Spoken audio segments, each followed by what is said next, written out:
Salam sepak bola, teman-teman netizen atau warganet. Welcome back ke konten terbaru dari channel YouTube Bola Bung Binder. Dan di konten terbaru hari ini, saya ingin memberikan review dari pertandingan di Liga 1 antara PSM Makassar versus Persib Bandung yang berakhir untuk kemenangan PSM Makassar dengan skor telak 5-1. Dengan kemenangan ini berarti untuk sementara PSM Makassar berada di peringkat nomor 3 dan merupakan satu-satunya tim yang belum terkalahkan. Sedangkan Persib Bandung untuk sementara berada di peringkat nomor 13 dan telah kemasukan total 18 gol dari 7 pertandingan yang telah mereka mainkan. Bagi saya ini adalah statistik yang mengejutkan karena seperti yang sama-sama kita ketahui teman-teman bahwa musim lalu Persib adalah tim yang paling sedikit kemasukan gol, cuma kemasukan 22 gol dari 34 pertandingan. Tapi di awal musim ini mereka telah kemasukan total 18 gol.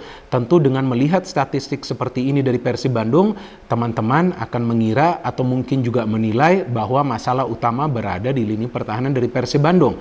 Tapi kalau menurut saya, masalah bukan saja berada di lini pertahanan dari Persib Bandung, tapi juga dari lini tengah Persib Bandung.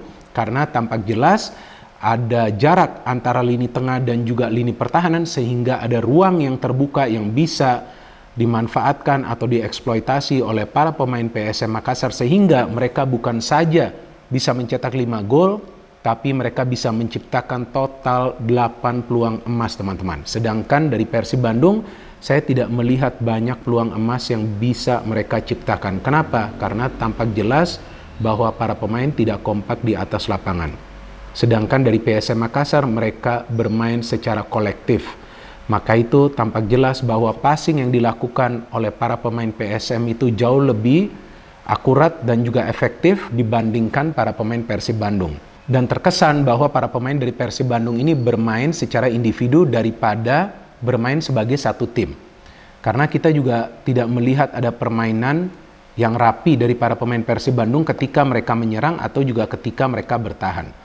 Maka itu tampak mereka kewalahan untuk mengatasi tekanan dari para pemain PSM Makassar ketika mereka coba untuk keluar dari tekanan tersebut dan ketika mereka coba untuk membangun serangan secara perlahan-lahan ketika mereka menunggu momen untuk bisa melakukan penetrasi ke lini pertahanan dari PSM Makassar.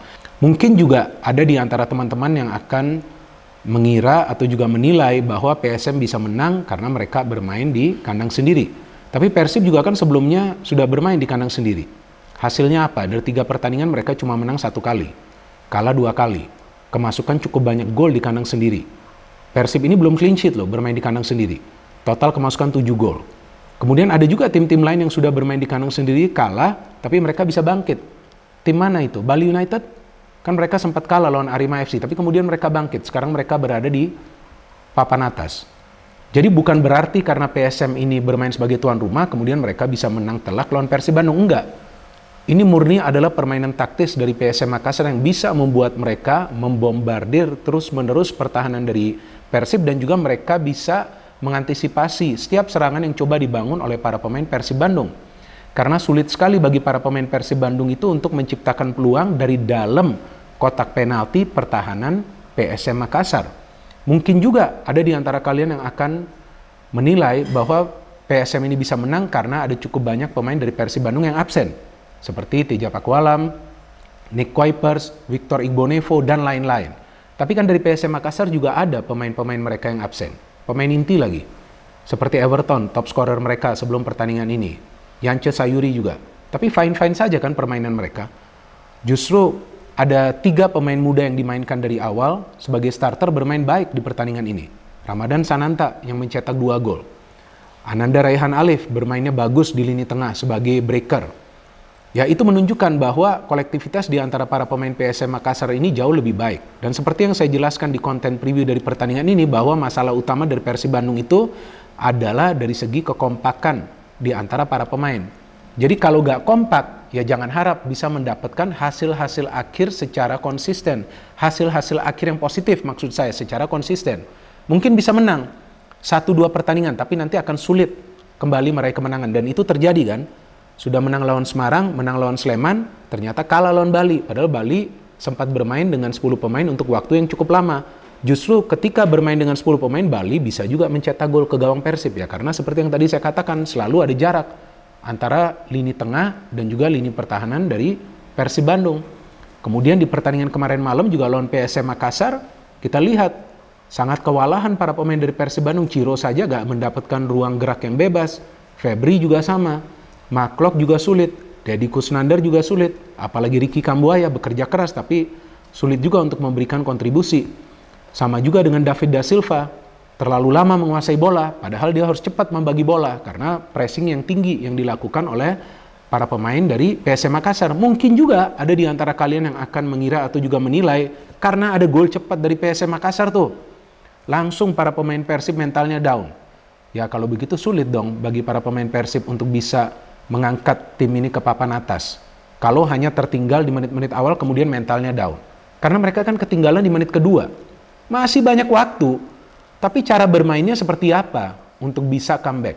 Cara bermainnya itu harus benar. Gak perlu indah, tapi harus benar. Berikan passing ke pemain yang punya ruang. Berikan passing ke pemain yang paling dekat ketika ada high line of pressing dari para pemain tim lawan. Jadi ketika para pemain PSM Makassar itu melakukan high line of pressing, perlu memberikan passing ke pemain yang dekat. Kalau memberikan direct ke depan, bisa saja passing itu tidak akurat. Atau juga bisa kembali diblok oleh pemain dari PSM Makassar. Karena mereka kan high line of pressing. Dan saya melihat bolak-balik bola lebih sering diberikan kepada Febri atau juga Ciro di babak pertama dan itu sangat tidak efektif. Karena para pemain PSM yang bermain di lini pertahanan cukup agresif untuk bisa mencegah Febri dan juga Ciro mengandalkan skill individu mereka. Bahkan Ciro ternyata diganti kan di babak kedua sama juga dengan Febri Haryadi. Jadi memang tampak dua penyerang sayap dari Persib Bandung ini gak jalan permainannya. Sedangkan dari PSM Makassar peran besar dari Wiljan Ploem ya di pertandingan ini teman-teman. Berkali-kali dia bisa memenangi duel di udara. Berkali-kali dia lakukan itu. Jadi dia juga tidak selalu lama menguasai bola. Jadi PSM ini bermain secara taktis. Mereka tahu bahwa mereka harus cepat membagi bola. Membuat para pemain Persib Bandung ini kebingungan. Dan memang itu yang terjadi. Karena gol dari Ramadan Sananta tuh. Ya kan dia free. Yang gol pertama. Gol kedua juga sama. Yakob juga 2 gol yang dia cetak dari luar kotak penalti. Nggak ada penutupan area yang dilakukan oleh salah satu pemain dari Persib Bandung. Kemudian William Jan Ploem mencetak gol dari dalam kotak penalti. Jarang loh William Jan Ploem itu mencetak gol dari dalam kotak penalti, itu pun dengan kepalanya. Yang mengawalnya siapa? Ciro. Di mana Ciro berdiri? Di belakang dari William Jan Ploem. Kan cara marking yang benar bukannya harus berada di depan pemain. Kan seperti itu cara marking yang benar. Kok berada di belakang pemain? Ya bola enak aja diterima oleh William Jan Ploem sehingga dia bisa mencetak gol kelima bagi PSM Makassar. Nah jadi tampaklah dari segi kekompakan para pemain PSM Makassar ini jauh lebih unggul. Jadi mereka main dengan efektivitas dan juga efisien. Gak perlu terlalu lama menguasai bola itu. Tapi cepat bagi bola, cepat melakukan pergerakan ke area pertahanan dari tim lawan mengandalkan pemain-pemain muda. Mereka juga kan banyak pemain muda yang dimainkan oleh Coach Bernardo Tavares. Kan bagus-bagus saja, stabil aja permainan dari PSM Makassar. Nah, juga memang kita juga melihat bahwa tidak ada Luis Mia di bench ya, atau di bangku cadangan. Ternyata beritanya bahwa dia tidak sehat. Ya kita harapkan bahwa Coach Luis Mia bisa kembali pulih dan juga kembali menjalani latihan bersama tim, memimpin latihan bersama tim dan juga kembali bisa berada di bench untuk bisa memberikan instruksi-instruksinya dari bench. Tapi jangan juga itu dipakai sebagai alasan kekalahan dari Persib Bandung. Karena secara logis saya berpikir bahwa seharusnya nih Coach Luis Mia sudah memberikan instruksi kepada para pemain dan juga tentunya ke asisten pelatih, Coach Budiman kan. Nah, gimana caranya para pemain ini harus bisa menjalankan taktik itu. Nah, kalau taktiknya gak jalan, ya pasti mereka akan sulit untuk bisa mendapatkan hasil akhir yang positif. Maka itu kewalahan para pemain Persib bingung bagaimana caranya untuk bisa mengatasi tekanan dari para pemain PSM Makassar. Saya perlu menjelaskan kepada teman-teman proses gol yang terjadi di pertandingan kemarin malam. Pertama, dari PSM Makassar. Teman-teman perlu melihat pergerakan dinamis yang dilakukan oleh para pemain PSM Makassar tanpa bola. Sehingga mereka banyak mendapatkan ruang di area pertahanan dari Persib. Dan itu juga yang didapat oleh Yakob Sayuri ketika dia mencetak gol pertama itu. Akbar Tanjung ya yang memberikan passing dengan kepalanya, Yakob langsung syuting. Kita bisa melihat David Da Silva terlambat menutup ruang tembak dari Yakob. Ya, luar biasa eksekusinya, bola melengkung di udara dan menjebol gawang dari Imada Wirawan. Kemudian sebetulnya Persib coba nih untuk counter press dan saya melihat di 10 atau 15 menit awal jalannya pertandingan ini para pemain Persib nih bermain dengan sabar. Mereka coba untuk bermain ball possession, lebih lama menguasai bola, perlahan-lahan coba untuk membangun serangan. Karena mereka melakukan passing mulai dari area pertahanan mereka sendiri. Tapi sayangnya ketika memberikan bola ke depan itu adalah direct pass. Jadi coba untuk membypass pertahanan dari PSM. Sayangnya passing itu terus-menerus diberikan ke sektor sayap. Dan itu bisa ditutup oleh para pemain PSM Makassar seperti Erwin Gutawa yang bermain bagus di pertandingan ini. Ciro saja sulit untuk bisa berkreasi kan di pertandingan ini dengan skill individunya. Nah, akhirnya PSM bisa mencetak gol kedua. Lagi-lagi ini ada peran dari Wiljan Ploem yang bisa memenangi duel. Bola diterima oleh Yakob, kemudian interchange passing lagi dengan Wiljan Ploem, dan Yakob akhirnya bisa memberikan bola kepada Ramadan Sananta. Nah, teman-teman lihat bahwa pergerakan tanpa bola yang dilakukan oleh para pemain PSM Makassar tidak dibaca oleh para pemain Persib, sehingga Ramadan enak banget itu mencetak gol. Mendapatkan umpan yang matang dari Yakob. Persib coba untuk memberikan perlawanan. Ricky Kambuaya hampir mencetak gol. Memang Ricky perlu lebih sering melakukan pergerakan ke area pertahanan tim lawan. Kalau dia cuma berada di tengah, itu tidak akan memberikan kesulitan bagi para pemain tim lawan ya yang berada di tengah atau juga di lini pertahanan. Dia perlu melakukan pergerakan cepat ke pertahanan tim lawan, dan dia menciptakan satu peluang yang berbahaya ketika Ciro memberikan umpan.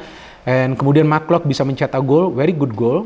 Umpan kayaknya dikasih oleh Deddy Kusnandar, dan menurut saya ini bukan gol spekulatif. Sepertinya Maklok memang sudah melihat posisi penjaga gawang yang out of position sehingga dia bisa mencetak gol yang indah.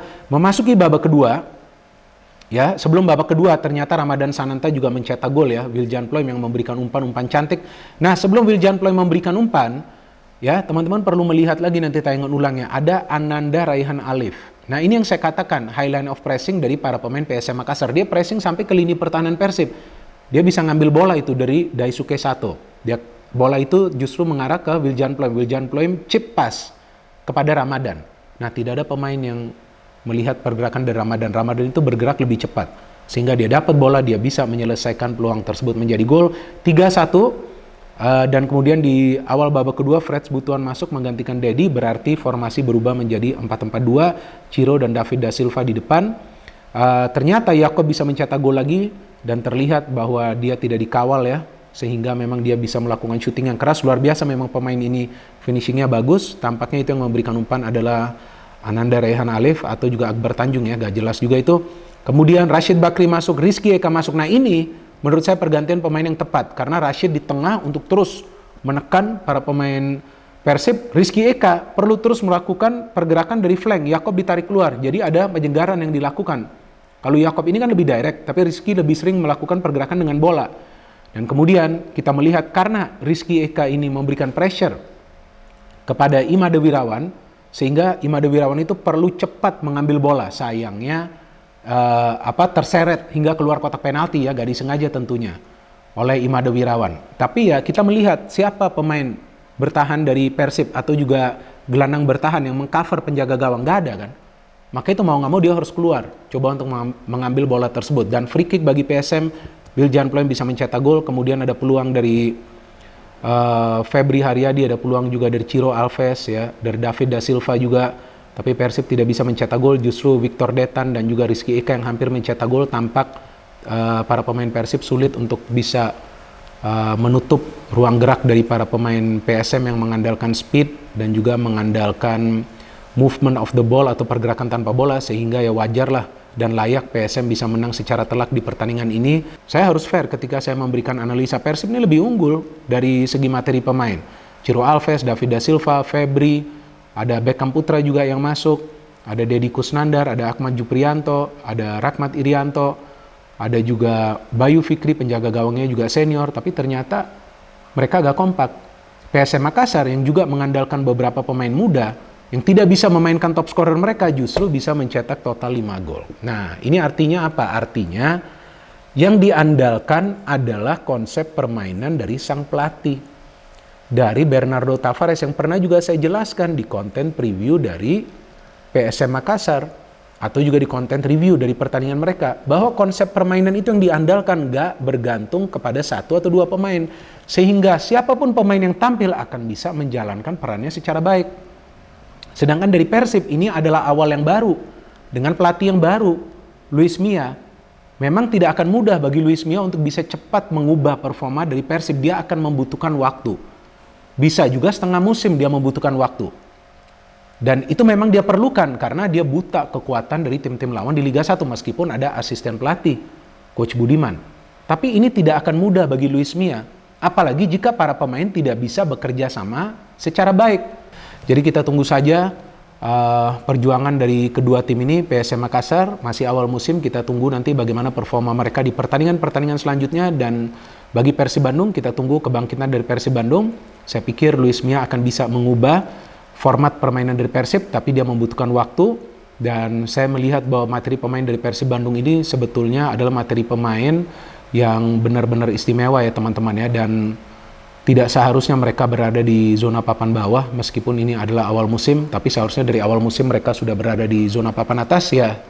Para supporter dari Persib perlu percaya proses karena ini adalah awal yang baru bagi Persib Bandung dengan pelatih baru Luis Milla yang memang adalah pelatih kelas dunia. Kita lihat PSM Makassar dengan pelatih bagus Bernardo Tavares sekarang sudah stabil. Meskipun perjalanan masih jauh, tinggal nanti kita tunggu kebangkitan dari Persib Bandung. No hate, no politics, only football. Salam sepak bola.